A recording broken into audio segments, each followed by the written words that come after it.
ശാസ്ത്ര പഠനം ക്ലാസ് മുറിക്കുള്ളിൽ മാത്രം ഒതുങ്ങി നിൽക്കാതെ പ്രായോഗിക പരീക്ഷണങ്ങളിലൂടെയും നിരീക്ഷണങ്ങളിലൂടെയും കുട്ടികളിലേക്ക് എത്തിക്കുക എന്ന ലക്ഷ്യത്തോടെ KDSC വിഭാവനം ചെയ്ത മഴവില്ല ശാസ്ത്ര പഠന പദ്ധതിയുടെ ഭാഗമായി ഏറ്റുമാനൂരിൽ ശാസ്ത്ര പ്രദർശനം നടന്നു. പട്ടികവർഗ വികസന വകുപ്പിന് കീഴിലുള്ള ഏറ്റുമാനൂർ മോഡൽ റെസിഡൻഷ്യൽ സ്കൂളിലാണ് വിപുലമായ ശാസ്ത്ര പ്രദർശനം സംഘടിപ്പിച്ചത്. പദ്ധതിയുടെ ഭാഗമാകുന്ന 6ാം ക്ലാസ് വിദ്യാർത്ഥികളാണ് പ്രദർശനം നടത്തിയത്. ജീവന്റെ അടിസ്ഥാനമായ കോശങ്ങളിൽ തുടങ്ങി പരീക്ഷണങ്ങളും മോഡലുകളും ചാർട്ടുകളും ദ്രവ്യത്തിന്റെ അവസ്ഥാമാറ്റങ്ങളും സബരിയൂഥവുമെല്ലാം പ്രദർശനത്തിൽ ഉൾപ്പെട്ടിരുന്നു. നഗരസഭാ അംഗം സൂസി തോമസ് പ്രദർശനം ഉദ്ഘാടനം ചെയ്തു.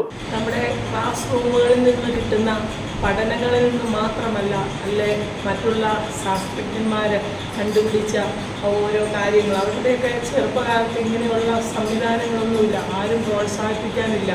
സ്കൂളിൽ നിന്ന് വരുന്ന സമയത്ത് അമ്മ കാണാതെ സ്വന്തമായിട്ടും ഒക്കെ ഇരുന്ന് ഓരോ പരീക്ഷണങ്ങളും നടത്തിയാണ് നമ്മുടെ ഇന്ന് അറിയപ്പെടുന്ന വലിയ ശാസ്ത്രജ്ഞന്മാരെ നമുക്ക് ഇന്ത്യക്ക് സമ്മാനിച്ചിട്ടുള്ളത്. അതുപോലെ കുഞ്ഞ് ബ്രെയിനാണ് നിങ്ങൾ, അപ്പോൾ നിങ്ങൾക്ക് ഒത്തിരി കാര്യങ്ങൾ ചെയ്യാൻ പറ്റും. അപ്പോൾ ഇങ്ങനെയുള്ള നല്ല ടീച്ചേഴ്സും പ്രോത്സാഹനവും ഗവൺമെൻറ്റിൻ്റെ ഭാഗത്തു നിന്നൊക്കെ കിട്ടുമ്പോൾ നിങ്ങൾ തീർച്ചയായിട്ടും അത് മാക്സിമം യൂട്ടിലൈസ് ചെയ്യണം. ഹെഡ് മാസ്റ്റർ ജയകുമാർ അധ്യക്ഷനായിരുന്നു. മഴവില്ല് പദ്ധതി programme executive Sreehari, school manager Sunitha, school senior assistant Dileep എന്നിവർ പ്രസംഗിച്ചു. കേരളത്തിലെ വിവിധ മോഡൽ റെസിഡൻഷ്യൽ സ്കൂളുകളിൽ നടന്ന മഴവില്ല് ശാസ്ത്ര പ്രദർശനങ്ങൾ കുട്ടികളിൽ ആത്മവിശ്വാസം വർദ്ധിപ്പിക്കാൻ അവസരമൊരുക്കിയിട്ടുണ്ട്.